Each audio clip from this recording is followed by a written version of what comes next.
Hello बच्चों, कैसे आप लोग? उम्मीद करता हूँ सारे बहुत अच्छे होंगे। और आज का जो वीडियो लेके आया हूँ बच्चे मैं आपके लिए वो है एपी चैप्टर से, अर्थमेटिक प्रोग्रेशन चैप्टर से है। और अब जो मैं वीडियोस आपके लिए बना रहा हूँ ये इंपॉर्टेंट क्वेश्चन साइड बुक से मैं लेकर आ रहा हूँ, जिससे कि आपकी जो एनसीईआरटी की मतलब प्रिपरेशन है वो हो चुकी होगी। और उसके बाद हम डिफरेंट क्वेश्चन करेंगे, उससे आपके बोर्ड के एग्जाम्स में अच्छे मार्क्स आ सकते हैं और उसकी तैयारी आपके लिए इजी भी होगी। ओके, तो मैं अलग अलग क्वेश्चन लेके आता हूँ। आज का जो मैं क्वेश्चन आपके लिए लेके आया हूँ मुझे ये जो क्वेश्चन है ये हमारा एपी के अंदर जो चैप्टर है उसके अंदर हमारे जब हम क्वेश्चन शुरू करते हैं उससे पहले मैं आपको दो तीन चीजें इसमें बता देता हूँ। लाइक फॉर्मूला, जैसे कि A N is equal to A plus N minus one into D. Okay, यहाँ मैं लिख लेता हूँ कुछ formulas. A N equal to A plus N minus one into D, ये हमारा फॉर्मूला है अगर एन टर्म के लिए है। ठीक है, इसी तरह से एस एन का फॉर्मूला होता है बच्चे, और आपका लास्ट टर्म का फॉर्मूला है। ठीक है, तो वो हम जिस तरह से क्वेश्चन करते जाएंगे मैं आपको समझाता चला जाऊंगा। और ये क्वेश्चन आपके सामने है, इसको मैं आपको पहले पढ़ के समझा के फिर इसमें किस तरह से क्वेश्चन होगा वो मैं आपको करके बताऊंगा।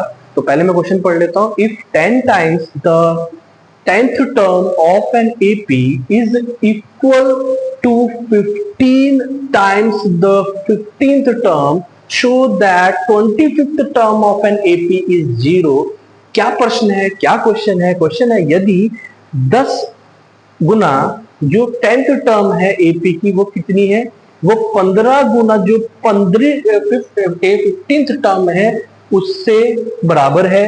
तो हमें ये ज्ञात करना है कि एपी जो 25th टर्म है वो क्या होगी, हमारा जीरो होगी। तो सॉल्यूशन हमें कैसे करना है, मैं यहाँ पे सॉल्यूशन शुरू कर देता हूँ। सॉल्यूशन क्या है बच्चे, सॉल्यूशन क्या है?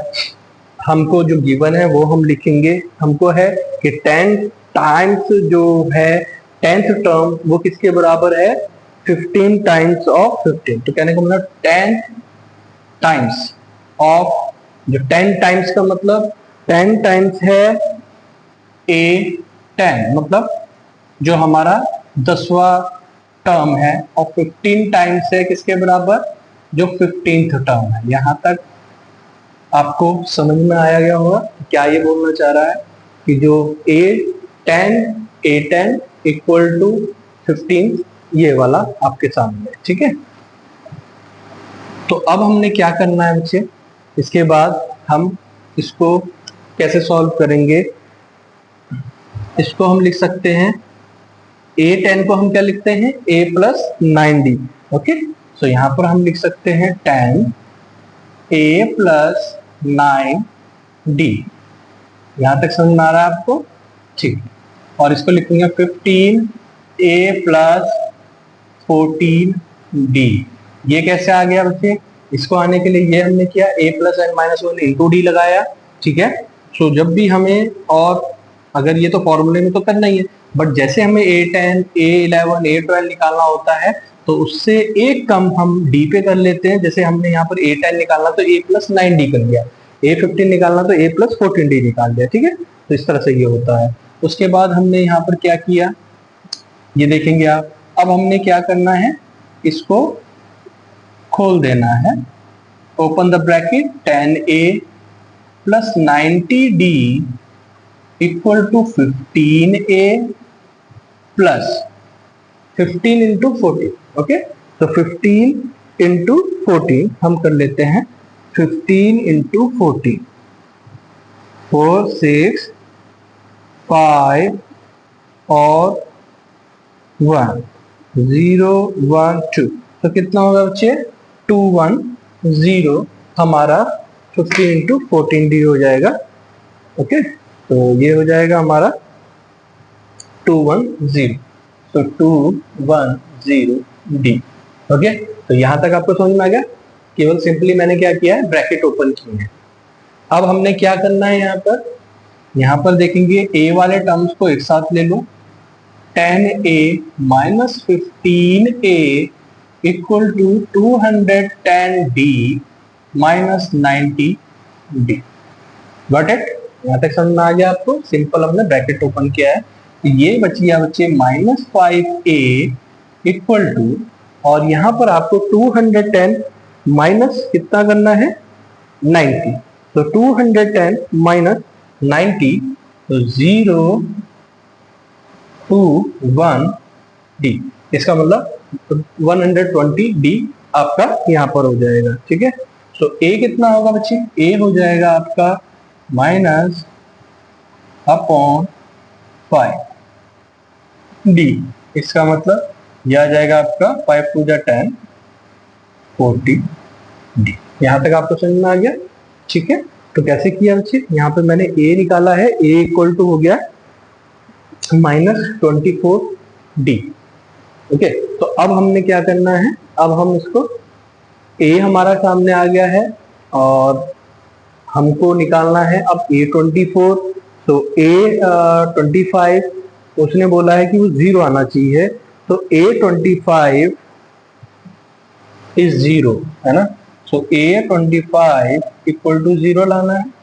ठीक है, सो A25 को क्या लिखूंगा मैं? A plus 24D, A plus 24D, वो कितना है? 0। ठीक है, तो A प्लस 24D, A की वैल्यू लिख देता हूं मैं -24D, और ये तो +24D है ही, तो ये कितना हो गया? 0। इसका मतलब जो A25D जो होगा, जो 25th ऑफ टर्म होगा, वो कितना हो जाएगा? 0। इट मीन्स हमारा क्या हो गया? 0 इक्वल टू 0 मीन्स प्रूफ हो गया। तो ये हमारा क्या कर दिया हमने? प्रूफ। ये हमने प्रूफ कर लिया है कि कैसे ही क्वेश्चन करना है। आपके सामने एक न्यूमेरिकल आया, उसने बोला है कि if 10 times of 10th term of an AP is equal to 15 times the 15th term, show that this। तो इसमें हमने रिप्रेजेंटेशन करना है और इस तरह से हमने इसको सिंपल वे में निकालना है, और ये कैसे होता है। ठीक है, तो आपने अभी देखा होगा कि कैसे हमने इसको करना है। इसके बाद अब मैं नेक्स्ट क्वेश्चन आपको बताता हूँ कि कैसे वो होगा। तो अभी हम इसमें नेक्स्ट क्वेश्चन लिखते हैं, फिर आपको बताते हैं कि कैसे। सो स्टूडेंट्स, आप देखेंगे आपके सामने ये क्वेश्चन है। अब हमारा जो पहला क्वेश्चन था वो an equal to a plus n minus 1 into d, उस फॉर्मूले में थे। अब मैं दूसरा क्वेश्चन लेके आया हूँ, ये है सम के ऊपर।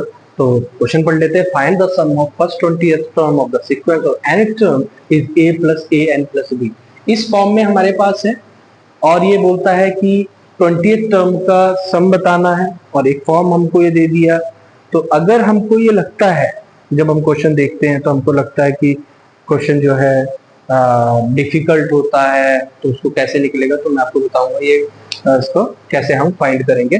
सो सबसे पहले मैं आपको Sn का फॉर्मूला बता देता हूँ। Sn इक्वल टू, हमारे पास जो Sn के फॉर्मूले हैं बच्चे, वो एक nth टर्म के लिए है और एक हमारा L जब हमें लास्ट वाले के लिए है। तो पहले मैं बता देता हूँ Sn इक्वल टू आपका जो फॉर्मूला है वो क्या है? n/2 2a plus n minus 1 into T. एक फॉर्मूला हमारे पास ही हो गया, और एक Sn का फॉर्मूला है। मैंने बोला जब हमारे पास लास्ट टर्म के लिए बात हो रही हो तो n/2 a प्लस n। ठीक है, L का मतलब होता है लास्ट टर्म। तो आपके सामने ये दो फॉर्मूले हैं बच्चे।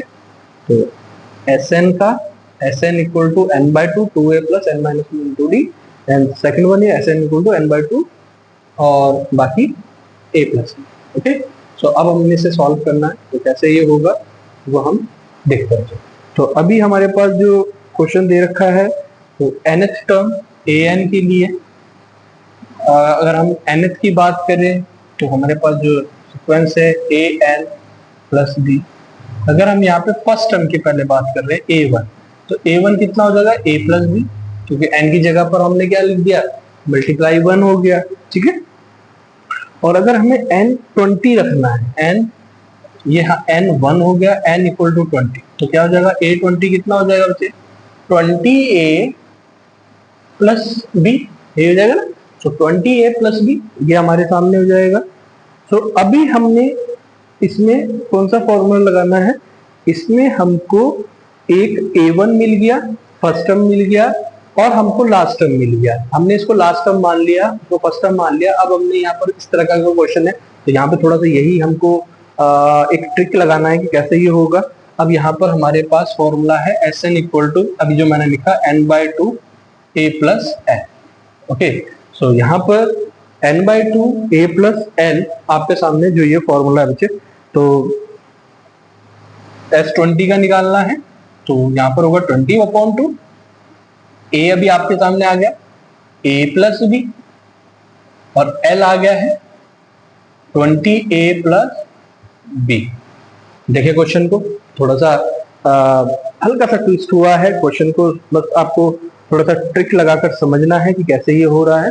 ठीक है, तो अभी हमारे पास क्या आ गया, एस एन ये हमारे सामने हो गया।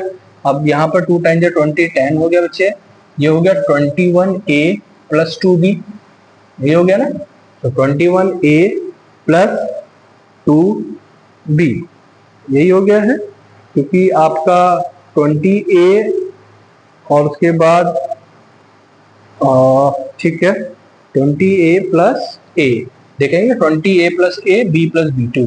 अब इसको हमने खोला तो कितना हो गया 210a प्लस 20b, आपके सामने ये आपको यहाँ पर दिख रहा है। ठीक है, सो ये S20 कितना आ गया हमारा 210a प्लस आपका 20b। Okay, so this is the S20 of sum of 20 of the sequence of NS, जब हमारे पास a की वैल्यू क्या है, जो फर्स्ट टर्म है वो आपका an प्लस बी मतलब a प्लस बी है, तो जो सम है वो आपका ये आ गया। तो ये मैं क्वेश्चन थोड़ा सा आपके लिए साइड बुक से लेके आया था। ऐसे ही मैं क्वेश्चन अलग अलग चैप्टर के अलग अलग टॉपिक्स के प्रयास करूंगा कि जो बोर्ड पॉइंट ऑफ व्यू से बहुत इंपॉर्टेंट है या जो बहुत बार उस पे बोर्ड में आ रखे हैं, तो वो लेके आपके लिए आऊं और सरल और इजी वे में आपको समझाऊं, जिससे आप सारे स्टूडेंट्स को ये समझ में आ जाए और आप उसमें घर पे अपनी मेहनत भी करें और इस तरह के क्वेश्चंस को लेके आप प्रैक्टिस करते रहें। ठीक है बच्चे, तो कल मिलेंगे हम नई वीडियो के साथ, नए क्वेश्चन के साथ, नए टॉपिक के साथ। तब तक के लिए गुड बाय।